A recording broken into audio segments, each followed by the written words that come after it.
And we are live. Hello and happy Monday, February 13th. Sorry to all of you out there in Philadelphia and the surrounding area.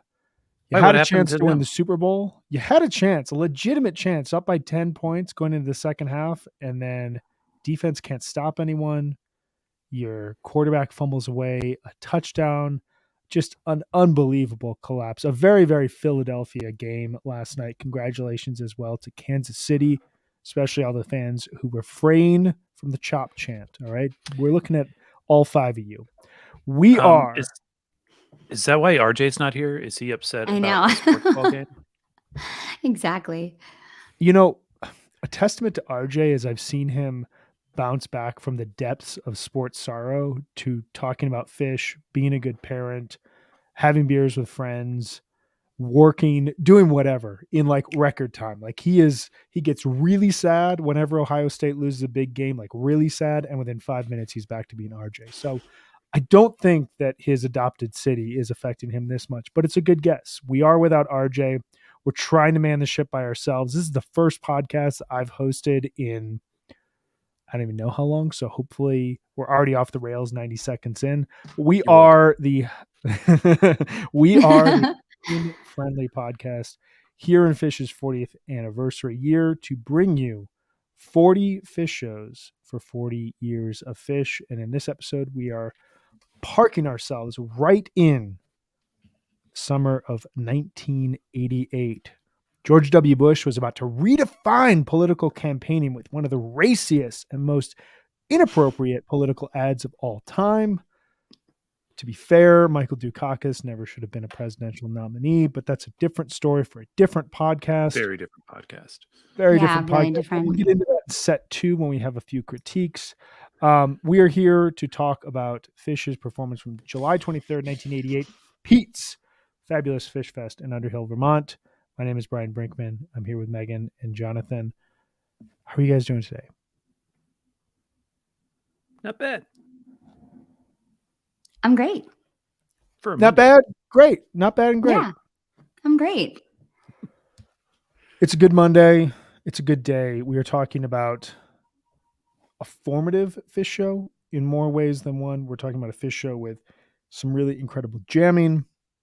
We're talking about a fish show with an incredibly important debut. That's something we tend to be covering here is we're tracking the band on an annual basis throughout their entire career.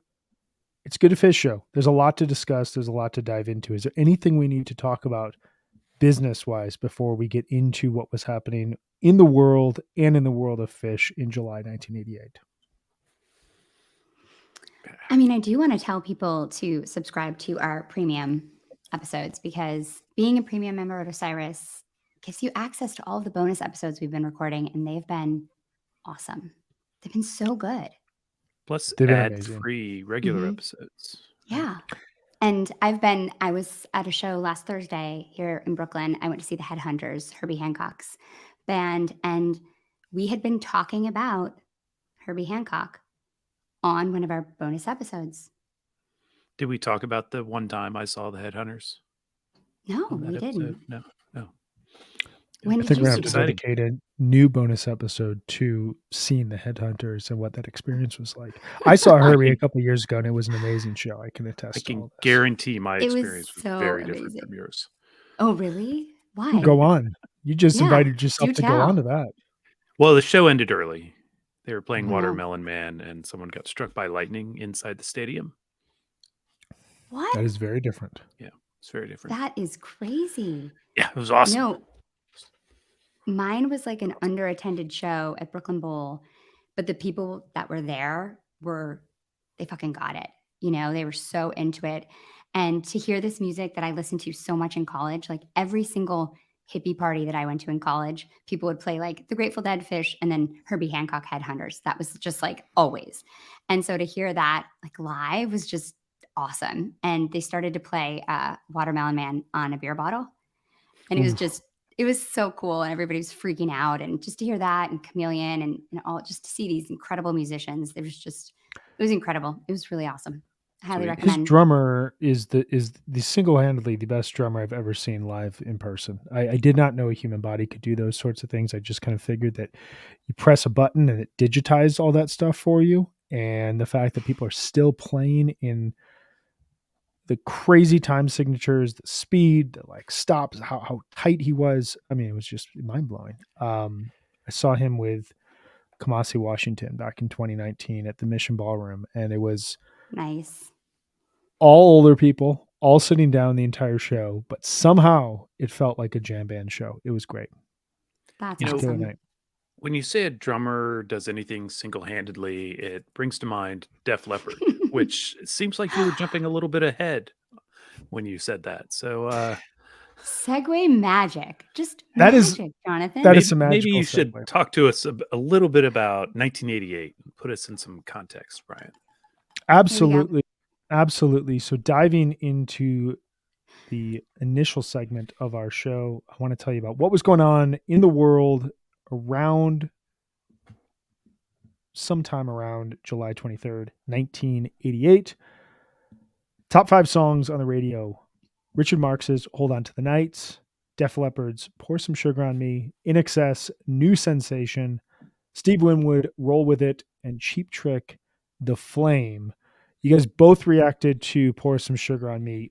The first memory that comes to mind with this song, Jonathan. I don't have any specific memories. It was kind of ubiquitous throughout, for like months, it seems. It was just everywhere.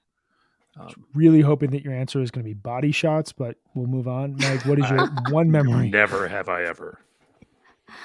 I wish I could say the same. My memory is dancing in my Wonder Woman underwear to Pour Some Sugar on Me when I was 10 years old That is a memory. with tinfoil on my wrists Oh my God. because, she had like A the, Wonder Woman, yeah. I was a big Wonder Amazing. Woman fan. My favorite song in the summer of 1988 was John Cougar Mellencamp's Cherry Bomb, which I've I learned mean, is great song. probably not super appropriate for a 3-year-old to be Yeah. singing all the words to, but I dug it. It still kind of slaps. The video is like imprinted on my brain. Still I was watching Not a lot of Not a Runaways cover, is it? I was watching a lot of MTV because my parents just had it on endless loop. Rattle and Hum was being played. This was the year I saw my first movie in the theaters. My dad took me to see Rattle and Hum, U2's 1987-88 concert documentary. What were you guys doing aside from dancing around your underwear to Pour Some Sugar on Me in 1988? Middle school, I think. That's definitely the that's face about you right. make when you were in middle school and you're Yeah. remembering it. Exactly. Let's see. Playing the flute. I love that. I didn't know That's that. really interesting. Covering I rock didn't know that. music, like really getting Right. into like classic rock music. Well, you were while 14 also- at this point? I turned 14 in 1988. So yeah. So this is like when you're getting all the important records. Oh, like yeah. the foundational classic Mm. rock records for the first time. Yeah, exactly. And I don't think I had started smoking pot yet, but I was about to. The point in life where It you're like, loomed. you're curious, but you're It's also coming. Oh, I you was just haven't gotten there yet. I was You're curious. about to step through that door. And yeah, I mean it was good times. We were just exploring a whole new world of all this like old music and drug bands and Grateful Dead and Pink Floyd and all this stuff. It was just a couple years away from my first Dead show somehow. My Did parents you had have any this. older siblings, Jonathan? Sorry, Brian. Yeah, but my brother's favorite band was and is Huey Lewis and the News. So Stops right there. I was a big fan of them too. but So also he wasn't like your influence musically. yeah, I mean a little like Guns N' Roses and stuff, but I was watching MTV endlessly just like Brian, and so it was not exactly I didn't need him to turn me on Yeah. to that kind of stuff. I was I was getting it straight from the media right into my veins. So It's an interesting point that you make there about it, because like 10 years earlier, you would need either the older brother, you need to spend a lot of time at a record shop, or you need to like find that radio station that really gets you all the classic rock hits. But having MTV, you could just have it on and it's just telling you these are the bands to listen to. And it was still a point where they were playing a lot of, at that point in time, older music, but they were playing rock music, both newer bands and bands that were legacy artists basically by that point in time. There was a really good mix. Meg, who were you in 1988? I was a 4th grader, and I was doing a lot of tap dancing, a lot of gymnastics. Yep, a lot of singing. You know, Summer 88 Olympics, like the gymnastics, did that hit you hard at this point? Oh yeah, I was super into the Olympics. And the Winter Olympics, I guess that was that the next year or 2 years later? It was still at the point where they did winter and summer the same year. Yes, because that was in 5th grade. And I remember, I guess we can talk about that next year, but I had a little controversy with the Winter Olympics in my 5th grade classroom. So I guess we'll have to save that. Or was it 1988 too in winter? It was probably early winter 88 and then summer 88. Oh, okay. Well, then I can tell the story. It's not very long, but yeah, I was a chatterbox and always talking in class, and I was getting in trouble. And so my teacher put like these boards around my desk, like made like a little like kind of partition, like a cubicle. You were isolated. Basically, I was isolated. And so I was like, well, I'll just decorate it. And so I decorated it for like the Winter Olympics. Like I cut things out of like the magazines and like decorated it. And then everybody was mad and wanted one. And so everybody started talking all the time to try to get a cubicle, and it backfired. So, you know, that's what you get if you try to like section off kids. I relate incredibly well to that experience in 4th grade, so I appreciate you sharing that. That's that was what I experienced a lot as well in elementary school. So moving on in pop culture here, top movie at this point in time. Can anyone guess summer 88 what the top movie was? No, can't recall. Who Framed Roger Rabbit? I saw that. Such a big deal. This replaced. I remember seeing that in the theater too. This is like a sign of just where movies were in the late 1980s that we just aren't right now. I tried to go see a movie this weekend and I was just like, I don't want to see anything in the theaters right now. I don't want to see any of this shit. This replaced Coming to America. Oh my God. And Who Framed Roger Rabbit was replaced by the Tom Cruise classic Cocktail. Absolutely incredible movie. Incredible. I don't think I've ever seen that movie.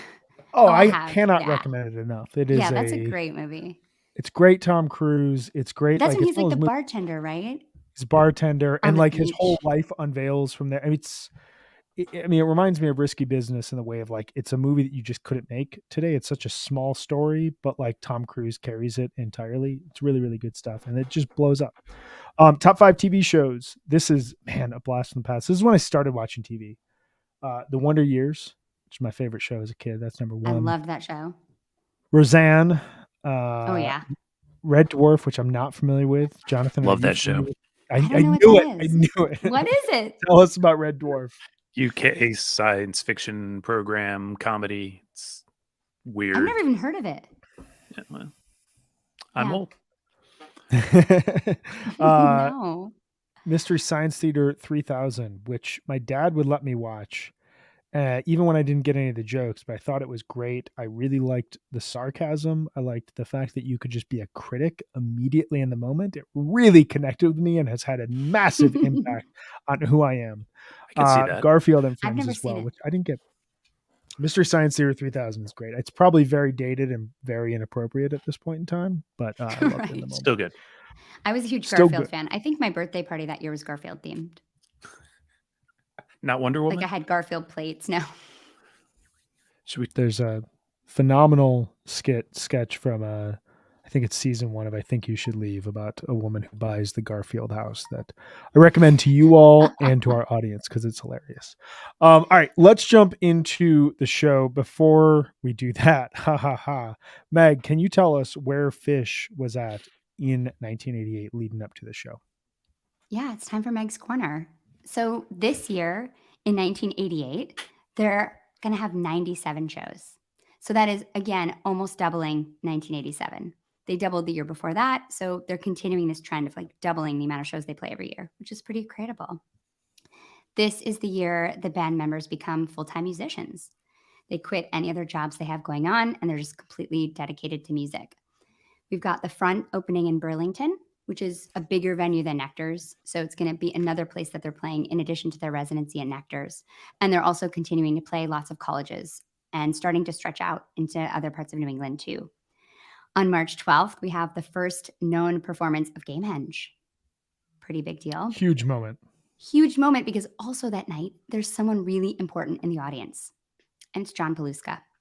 And he's going to see them for the first time and recognize what they have going on, not just musically, but recognize the relationship between the audience and the band. And that is going to be what kind of like really hooks them. And he hires them to play at Amherst, first paying gig outside of Vermont. And then Ben Hunter is also going to see them and bring him to Boston to play. And they're going to, you know, go on and take over their management and the business side of Phish, which is just huge. Big deal. Sadly, Frank Zappa did not come to the gig that night. No, he did not, but he was involved somehow. Or so we think. Well, But- he played that night in town, and Mhm. theoretically the band went to see him first. Yes. That's But what they say, do right? continue. Yeah. Yeah. So much happened on that night. It's a big deal. Huge night in Phish history. Huge If night, everything huge happened the night. way that it seems to have happened, it like Yeah. is the convergence of everything Phish in one moment. It's You so know, weird. It's crazy. Yeah, it's crazy. But I think even more important, or just as important, I should say, happened in 1988 on July 26th at 2 a.m. outside of Nectar's, when the band decides to drive straight overnight for 2 days or whatever to Colorado and take a risk and play for a shady club owner who is going to be boycotted for not paying staff and musicians. And they're going to play 7 gigs in Colorado. And even though there's only one that people really go to, I think it really motivated the band and helped realize that they could play their music outside of New England and build a fan base by touring. So big, important Colorado, which everybody knows about, gigs, but important to think about. And then we have 29 debuts this year. And some of the originals are Foam, Esther, Poor Heart, Contact, Tila, Colonel Forbin's Mockingbird, The Curtain, Lizards, and important for us today, Weekapog and No Dogs Allowed, because they're both debuting at this show. I gotta say, I don't think that No Dogs Allowed actually debuts at this show. It's just the first one we have because it's by request. Oh, first known performance. Is Right. it really? It's just worth noting on that. Hmm. It's by request, so It is by probably request. they've done it I never before. thought about that. You're right. Yeah. But But we don't know. We don't know Yeah, we don't know. when else. Maybe somebody hung out at practice. yeah, there's not even like Yeah, the that's so faded cool. out date on fish.net. It's Yeah. kind of one of those. It's Mhm. lost to history unless someone with actual access to the band at that point in time has some sort of documentation. But I think first and foremost, thank you so much for that breakdown, Meg. It's so great to get the context of the years we're going into this. I think, you know, the 2 points you made that really stick with me is like, you know, the March 2nd show and everything that happens on that, or sorry, March 12th, that show and everything that happens on that show, but also the fact that this show comes right on the cusp of them getting in the car and driving to Colorado. And who knows what discussions are happening amongst the band at this point in time as they're figuring out, should we go, should we not? You've got to imagine this is quite an investment to drive across the country, play some gigs and come back when you've never really played outside of Vermont. So you've got to imagine around this point in time, they've been talking a lot about it and there's kind of this anticipation, and who knows, maybe leaving a show like this, they had that sensation of like, all right, let's actually dive in. Let's do this. Like, we've got people really responding to us. This show is 3 sets. It's played in Underhill, Vermont. We are going to go through each set here. There's a lot to dive into. So we're just going to kind of bounce around thematically, kind of what our big takeaways here. But to give you a quick overview, set 1 begins with a jam.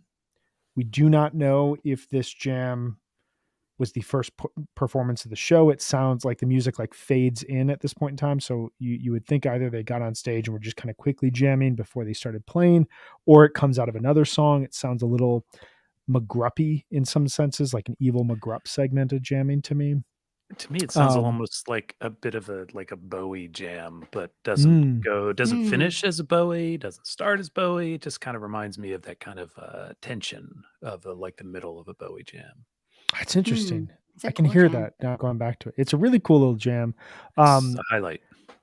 it's a huge highlight. Hmm. Just quickly giving you a quick overview of the set list. We've got Jam, Colonel Forbin's Ascent and a Mockingbird, Mike Song, Hydrogen, Weak Pog, Lizards, On Your Way Down, ACDC Bag and the Possum, Walk Away, Bold as Love, No Dogs Allowed, The Sloth, and Fire. Huge, lengthy set.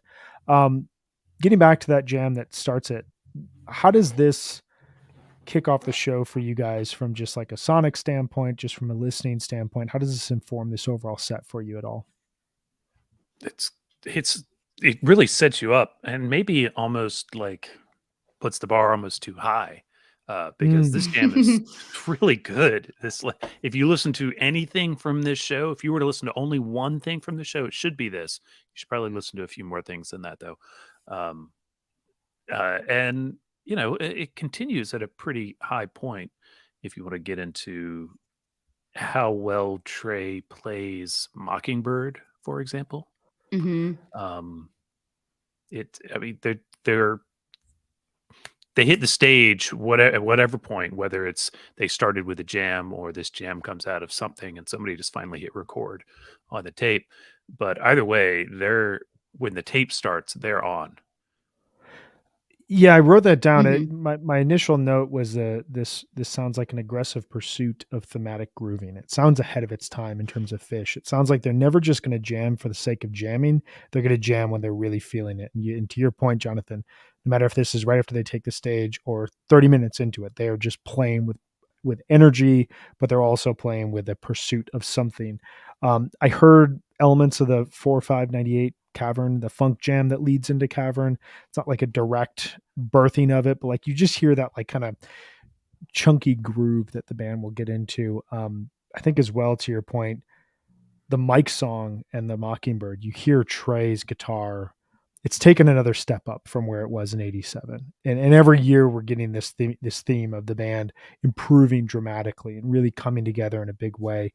Meg, as you listen through this set, where are you hearing the band really sound connected? Where are you hearing Trey really sound aggressive in a monumental way? Yeah, this set's amazing because it sounds like a second set to me. Yeah, They sound like really like dialed in and like they've been listening to each other a lot or practicing. I think the Mockingbird really stood out to me. It really swells and to taps into some like deep emotion. This is when, to me, I'm starting to hear the band really mature in terms of like the depth of emotion when they're playing. I mean, Trey's really starting to like lock into that stuff. And it's it's the first show that we've listened to when every time a cover comes on, I'm like, no, just another original, please. Like, I just want to hear them playing their songs now because they're playing them better than they're playing the covers. And that stood out to me during this show. I think also the mics, like the weird vocal jam with like the creepy laughing, that intro's mic is just really cool. And what's weird about the show is that there's this like unknown percussionist that's playing the whole time. And I'm just like right. wanting to know who this is. But it sounds really good on mics. And this is like, this is the first Mike's Groove, and it's obviously very intentional because at the end of Weekapog, they're like quoting the "Me no want no nice guy," and it's just The way they it's sing that bit obviously there is so good. right. It's cool, and it's like that. It showed to me that this was obviously meant to be together. All of these A pieces, and suite. that's Yeah. so fucking cool. And Love that. Yeah. anybody who hasn't listened or looked at this on Fish.net, we should clarify it's the first Mike's Groove, like full total Hmm. mics, but they've played Mike's song before. This is the first Weekapog Mhm, on this mhm. show, and it's ripping. It's It's rip, really good. There's really good peaks. It's an and awesome, the hydrogen is awesome. pretty. It's really pretty. It cuts off at some point, right? Is Yeah, that the one where it cuts off? Yeah. gets there. This is the one, two, three, four, five, six, the eighth hydrogen ever played. This is only the second to follow Mike's song. It followed it on August Mm. 29th, 1987 at the Ranch, another formative show.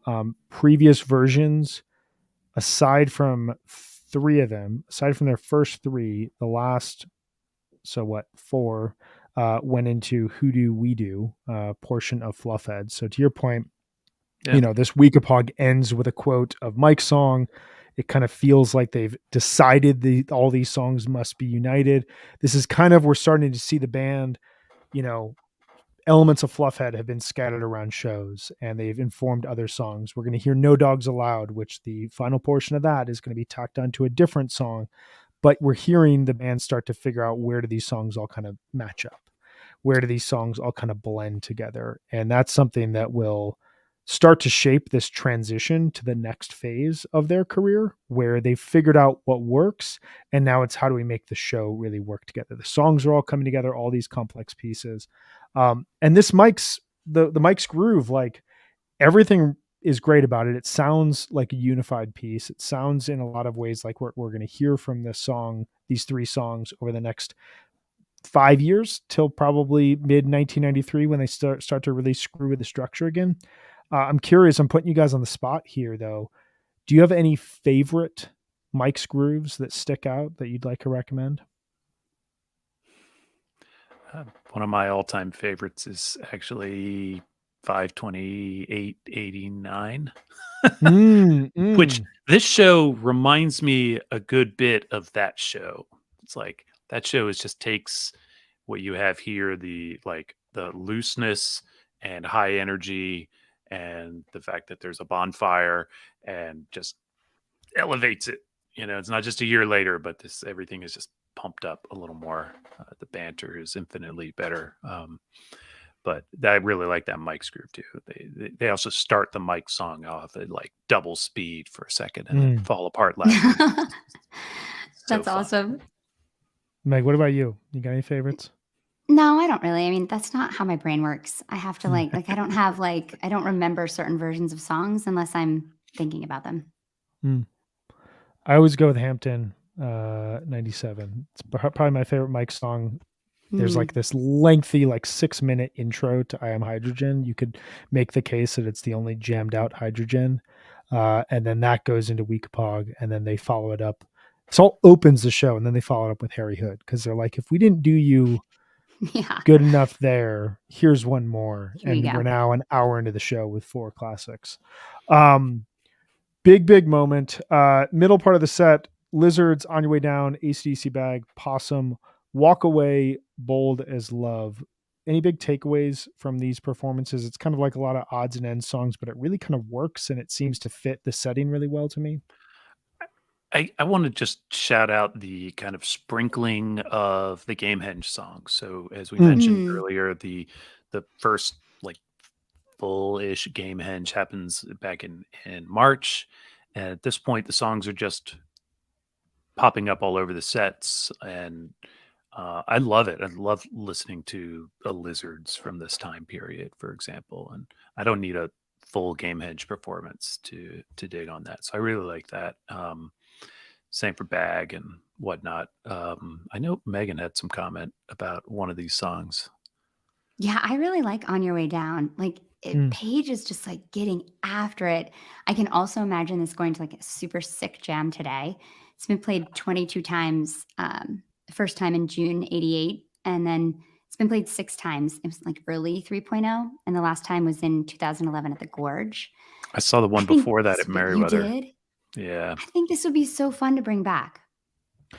Yeah, I didn't realize it, but I've seen 2 versions of On Your Way Down, August 15th, 2010 at Alpine, and then that Gorge show that you're talking about. That's 6/11, 2011 Merriweather show Jonathan's at. That's the last Albuquerque. So talking about like classic rock songs that were played in early 3.0 that should come back. We got 2 of them right there. But yeah, I'm kind of shocked that we haven't heard On Your Way Down since then, because the band loves playing in like a blues kind of sultry, fashion. And Paige's voice has only got better. Like, he could just rage this, but yeah, it sounds so good. I don't know. I think this version is nice and heavy. I really dig it. Very. Yeah. I love how at the end of his versions too, he's like, thank you. Thank you very much. Thank you. Like, he says it like really intentionally, like every time he sings. It's so great.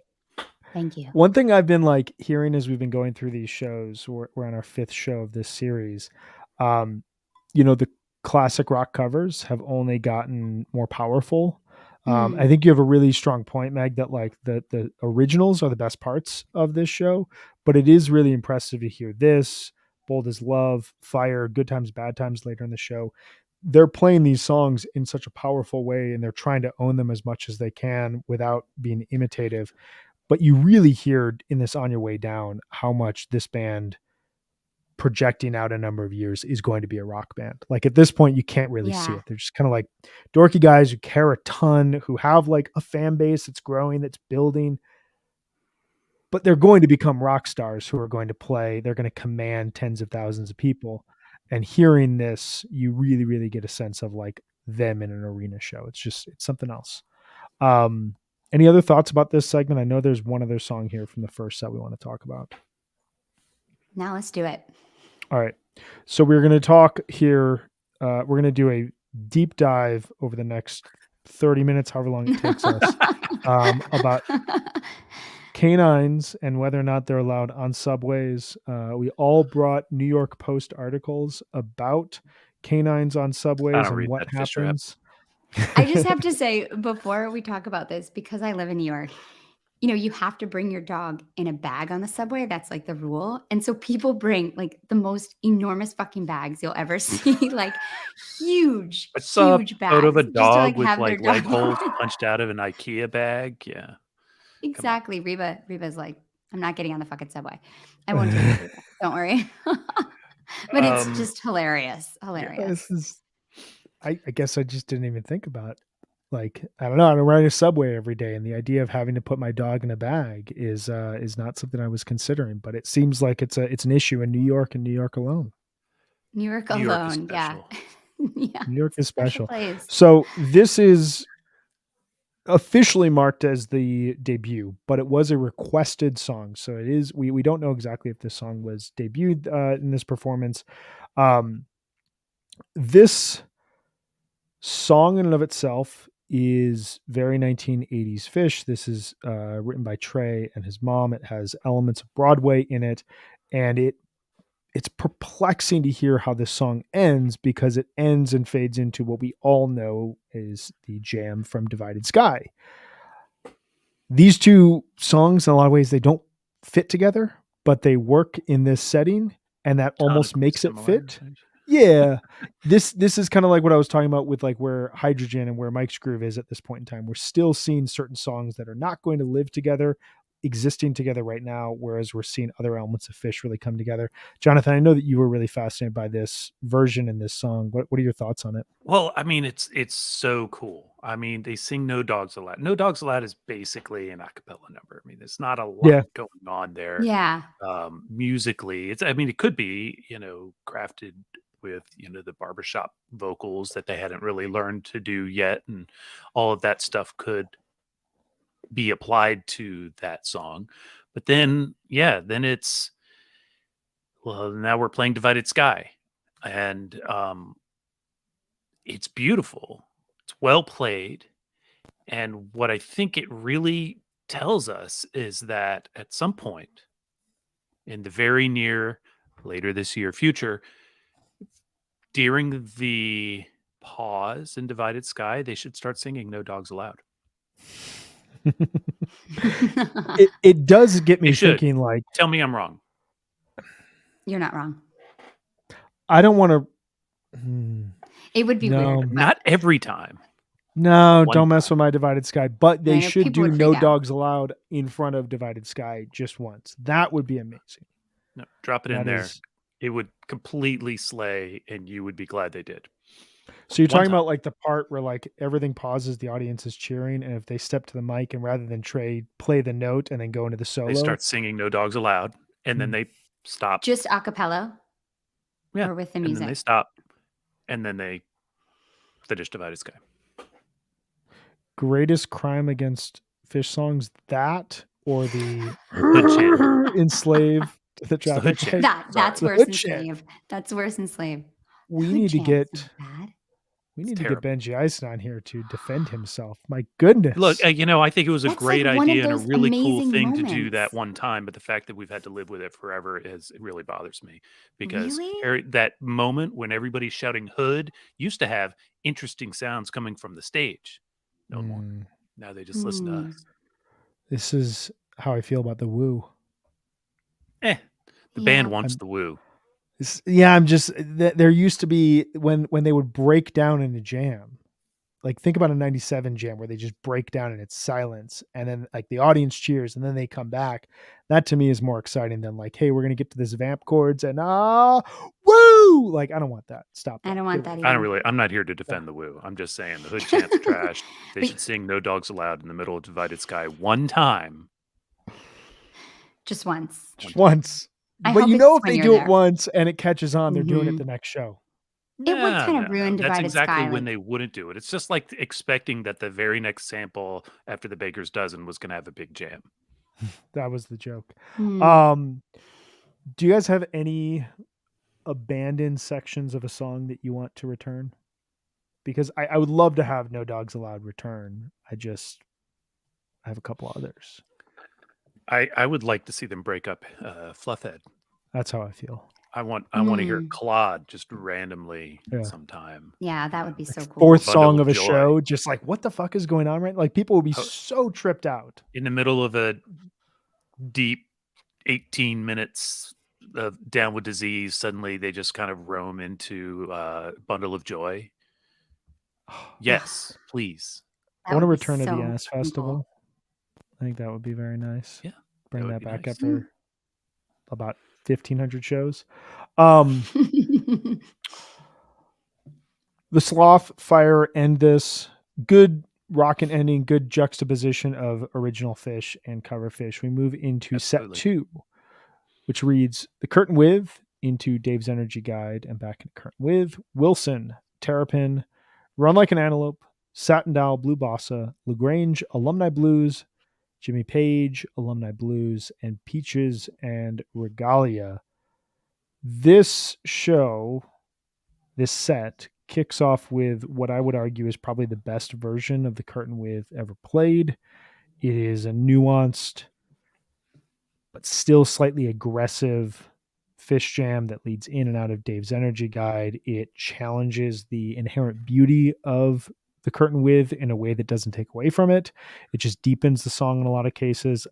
While I'm very much in favor of the band not turning The Curtain With into a jam vehicle because the song itself is just gorgeous and should remain and should hold what it is. I don't want that to become a jam vehicle.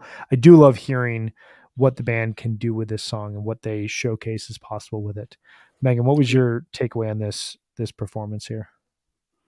Yeah, it's just a huge piece of improv for them, which I think is so fun. And the fact that they're starting with that, it's interesting that they're like opening these sets with like improv pieces and jams. Like I just feel like it's so different from how they're going to start moving forward and how we think of now, right? Even I think it's just really great that they're kind of like just diving in right away and using some of these like highly composed pieces to get there. It's really cool. I like it a lot. I think it's cool. I don't know. I mean, I love The Curtain With. I agree with you. It's like such a perfectly composed song, but I kind of think it's cool as a jam vehicle. Yeah, I love The Curtain With. I think it is perfectly written, but you know what else is perfectly written and sometimes has good jams? Harry Hood. It's a good So- point. That's a very good point. There's possibilities if they're willing to explore them. Yeah. That's all. Just like Well, and it's singing "No Dogs Allowed" in the middle of Divided Sky. It's different than that, I have to say. Is it though?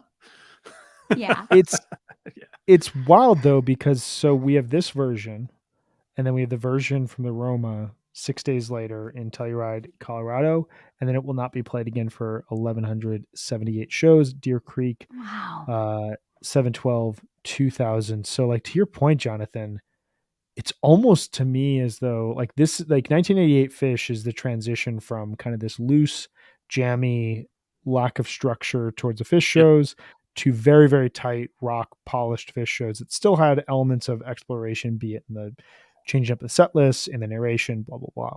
We're going to get into that as we cross into the 90s. But it's almost as though like this is an encapsulation of who Fish could have been.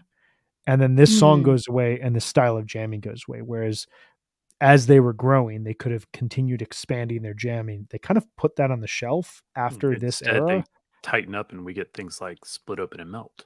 Right, Yeah. right. We get like this very deep dive into prog rock, this very tight, aggressive Super rock band, fast. very fast, like this is like zany approach to humor and to music that will somehow figure its way out in 1993 to reemerge as a jam band. But I don't know, you hear this almost like in a vacuum, and it's like this is a direction Fish could have gone down. I love this version, and I think it opens the set nicely. From there, this set kind of feels a bit unhinged to me. I felt like throwing a Fishman song in third song, Antelope mid set, 2 jazz standards, some rock to close it out. Like it felt It's a little the jazz bits that really The knock jazz it bits are loose, terrible. which are I mean, they great. just suck the life out of the set. Though. No, Blue Boss Yes, is they do. freaking rad. Oh, Set and Doll is cool, but a little unusual because it's not something they did all the time. But Mhm. if you pull those 2 cuts out, I don't think this. I think the set hangs together better. I love Terrapin, and I love that they played it right there. Fishman sounds pretty good on it too. I don't love Terrapin. I don't love. Well, I'm sorry. In 1988, I too was listening to Syd Barrett, so I'm down. Fair. I have nits to Um, pick with both of you while also agreeing with both of you, just in different ways.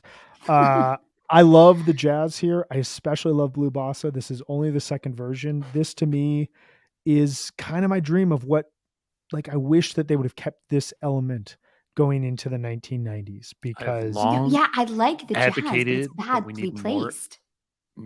info on the Johnny B. Fishman Jazz Mm. Ensemble. Yeah. This just tells me that I'm right. I mean, Plus, they Blue sound Blue Bossa is amazing. it's They a sound jam here. amazing. the problem It's I just find is I don't know where you would place it. And I think that's that's your the point, thing. Meg. I think Yeah, like like maybe if you put in a first set, unless you're gonna actually use it as jam vehicles, but Blue Bossa, it's only the second performance. They won't play it ever again, at least to this point. It sounds like a looser, jazzier Fish that I would love to have heard them continue exploring. I will agree with you though, Meg. This Terrapin, have they ever figured out where to put a Fishman song? Is it just me and I'm just like a yeah. cold-hearted You guys asshole you who only hang up likes your type Fish 2 jams? podcaster Yeah. credentials. If you're gonna come in here and say you don't like Fish songs, Fishman, they named the band after the guy. He can sing any damn song he wants. I'm sorry, Lisa, that I don't agree She with you, knows. but Terrapin is a great song. It's a beautiful love song, and I did hear a I version that I stand by liked it. of it, and it was when I saw them in London in 1996, and they were playing, and it was like Shepherd's Bush Empire, and he came out on the edge of the stage and played Terrapin, and that was fucking cool. But this doesn't sound right. They're at a festival, like they're outside. This It's doesn't. a festival. It's I a don't party. know. I The don't Everybody's know. only getting loose. time I don't There's the know. only a time I saw bonfire over them there. They serenaded some Hendrix for the bonfire people. Like, the I don't only know. time This I set saw is Fish weird. really nail a Fishman song. And granted, I didn't see any early 90s Fish shows, so like I understand they played it a lot then and there were some great performances. But was when they came out for the encore, Vegas 18, 11/2/18, and they played Love You, and they did HYHU, Mm, Love You, HYHU. And it was awesome. It was in the encore. Everyone was high, that's a good on spot. just like a real energy from an excellent you second guys, set. no, I'm sorry. I was like, Love You's I great, just, and that's great. You know what? Crackling Rosie's great. Purple Rain's great. Saw it in my first show. Called it in the parking lot on the way in. Purple Rain is fucking great. I saw that in Always, the 90s. always Always want a great. Fishman song. There's not enough of them nowadays. Maybe not every show, but let's get them more Every frequently. show. Mm-mm. Once a weekend, minimum. We're Terrapin's been barely played lucky to get one a tour. I know. They're not very 67 often now. times. This was the second ever Terrapin. The last time they played Terrapin was 12/4/2019 in Mm, Pittsburgh. That was after a 436 show gap. The wow. last 2 performances were 8/11/2004 and 7/11/2000. The Moby Dick show, which I would argue that is one of the best placed Fishman songs ever in an excellent show. Look, here's the beauty of this. We agree on some things, we disagree on some others. I think we can all agree this second set is a bit uneven and does not Mhm. hold itself up to the overall standards of the festival second set. I will say that as we got to the back half of the second set, LaGrange, Alumni, Awesome. Peaches is one hell of a way to end a show. Granted, it is kind of cosplaying as a blues rock and then prog rock band, playing a little bit of too many covers here, but They're good. really good energy. It feels fluid, and I just think it kind of showcases how they would be able to rein a crowd back in certain moments. Mm. We'll go out, we'll experiment, be it jamming, be it humor, whatever it may be, and now we're going to come back and we're going to rock your faces off. Any last thoughts that you guys have about the second set here? Fishman rules. He does rule. I'm not saying he doesn't. I just don't like Terrapin. The argument portion of this set has concluded. closed? All right, it's closed. We're moving on. That's what I say to to my set three. students. Set That three, we're gonna be conversation is here all night. closed. I'm going to Set get my three. teacher voice out. I got some thoughts on this set as well. Both really good, and also, kind of what's going on here. Set 3, You Enjoy Myself, Contact, Harry Hood, Dinner and a Movie, Slave to the Traffic Light, The Ballad of Curtis Lowe, and Good Times, Bad Times. As far as we know, that ends the show. Trey and Paige say goodbye to the audience, but we don't hear them come out for an encore. So as far as we all know, the set ends after three sets. Beginning with and including 3 of the biggest Phish songs of all time. It feels like a statement in a lot of cases. You Enjoy Myself kicks it off. This is the I wanted to note, sorry, I'm just looking at my notes and they're confusing me. So in 1987, by the end of 1987, Phish had played You Enjoy Myself 17 times. So from its debut to the end of 1987, 17 times. Decent amount, figuring the song out, figuring out what works. To this point in 1988, they've already played it 20 times. It's clear that this is the year that they realize how important this song is, how revolutionary this song is, how much of a crowd pleaser this song is, and this is really the year, 1988, where You Enjoy Myself starts to become the Phish song. And part of that, the jam is becoming a little bit more standardized. There's not really a surprising moment. It's just kind of, here's the end of the trampoline segment, and then here's 5 minutes of just like aggressive peak funk rock jamming before we go into a vocal jam. I don't think it's necessarily a bad thing, because we're seeing again that transition from can we be a band to can we be a touring band to now, okay, we are becoming a rock band and we're polishing things up, and these songs have real power in terms of how we deliver them to the audience. What did you guys think of this overall YEM, and I guess just diving into the set as a whole? It's a good set. I think it's maybe they dropped the big one right at the beginning and everything else just kind of is pretty good that follows. But I think I really like it. I like that You Enjoy Myself. Contact is fine. Harry Hood, isn't the Harry Hood cut? Seems like there's a lot of things that get cut. We'll blame analog tapes. But seems like the taper was doing some other yeah, maybe he extracurriculars, was having a drinking good time, and was like, "Oh, party, shit!" Uh-oh. Fuck. And Nobody else is going to listen. It's just me and my buddies, and then we were talking about it on a podcast. 35 right. years I want to shout out the Slave. Actually, I think is my highlight Yes. from the set with the horn, and I love it. Slave with the horn. Yes, please. Anytime. Yeah, I agree. Yeah, I love the YEM. I love Paige in this jam. He's on like the organ or whatever, the organ setting on his keyboard, and he just sounds amazing. He's just really great. It has such a great peak, this YEM. It's over 20 minutes long, and the vocal jam isn't terrible, and it kind of comes to like a natural sounding end. It's not that bad. I think this is a great YEM. I thought the Hood was a highlight for me. Again, when they like tap into that emotion and you feel beyond their silliness, especially after a song like Contact. This is just, again, like you're hearing the depth of Trey's musical ideas, and it's really, I think it's great. And Slave is great. Yeah, gorgeous. It's my notes. It's also really funny. At the end of Dinner and a Movie, Trey's like, all right, everybody put your hands together right now. And nobody does anything. Like, it's like crickets. Yeah. It's like, okay, still working on that like crowd management. It's funny. Yeah, it's okay. A hard It's thing to not. do. Yeah, it's hard, right? You got to try it. You got to see what works. Yeah. I have the exact same highlights as you guys. I just want to note, I have a couple critiques. I think that where Contact, Dinner Movie, and even Curtis Lower placed, I feel like those would serve us better in the second set rather than here. It just kind of interrupts the flow for my ears of like You Enjoy Myself ends, and then we have this kind of silly song, and then Harry Hood is very emotional, and then we have this silly song, and then Slave to the Traffic Light, very emotional. Curtis Lowe is good. It's just kind of strange in that spot before Good Times Bad Times closes this out. I don't know. It's like a small nit to pick. It feels like they're still figuring out the flow of a set in a lot of cases. And that's something that Definitely. until we even get to like 1994, 95 and into 97, it's going to be kind of a ongoing thing that they're working out, is like how to make a set really flow in a narrative way. The Harry Hood is jam charted, which is really cool to see. It's a great version, awesome ending to it. This is the first performance since March 11th, 1988, a 42 show gap, pretty significant gap at that point in Phish history. So clear that they were like working through elements of the beginning of the song, and kind of seems like it was intentionally shelved because, as we noted in 86 and 87, there were really powerful versions we listened to. But yeah, to your point, Meg, like you get hearing this and then hearing Slave, why they're playing these songs and why they will play these songs for the remainder of their career so close to the conclusion of a show.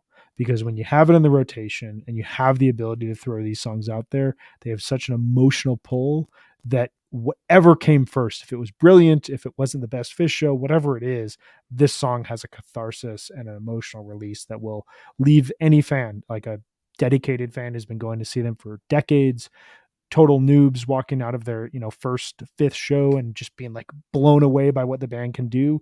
These are songs that are really going to carry them there. So I took a lot away from both of those, and having the sax on Slave, man, just unbelievable. So So cool. nice. I know you said the argument part of the podcast is over. That but was I'd just like set two. We're open to I'd like argue to in set three as speak well. to the following the big, heavy songs Please. with lighter material. And Yeah, I yeah. think that it is, it's for the band too. Sometimes Sure. you got to break up that tension. I mean, you as a listener now want to hear You Enjoy Myself, Harry Hood, Slave, back to back to back.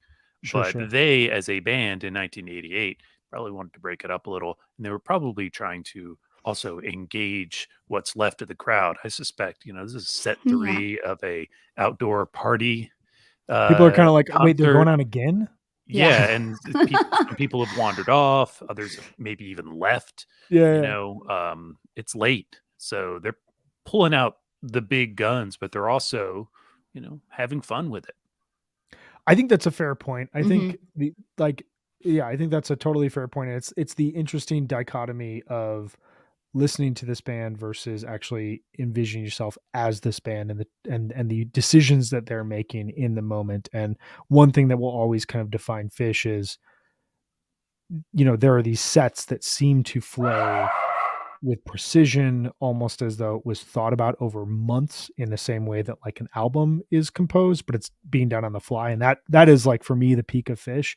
But I think there's also this element of the band that likes to throw something out there that may not seem like it works in the moment, and it ends up actually working. And sometimes that happens and it's absolutely brilliant. But I think your point of like them in that moment of a live show trying to keep the audience, that's why you have something like Dinner and Movie, where you've got the guy who heard it at Nectar's 2 months ago and it's like, I know this song, and sings Right. along, and the crowd energy comes back.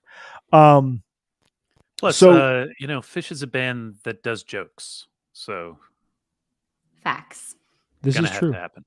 Yeah. You're gonna have to deal with the humorous side of them one way or another. You can laugh at it or you can critique it. I don't know. Some of us found humor in criticism from Mystery Science Theater 3000, and that's just where it is. So I have one question about the show before we break here for the episode. This is not their first festival gig. This has festival in the title, Pete's Fabulous Phish Fest. The year prior, they played Ian's Farm on August 21st, 1987, and The Ranch on August 29th, 1987. Both shows were 3 sets. both shows had the vibe of a festival show. So this is kind of in that vein, and they're going to play a few more of these before kind of breaking from that model until the Clifford Ball in 1996. I'm curious for you guys, Jonathan, starting with you, how does this inform for you the way that the band is going to approach festivals in the future?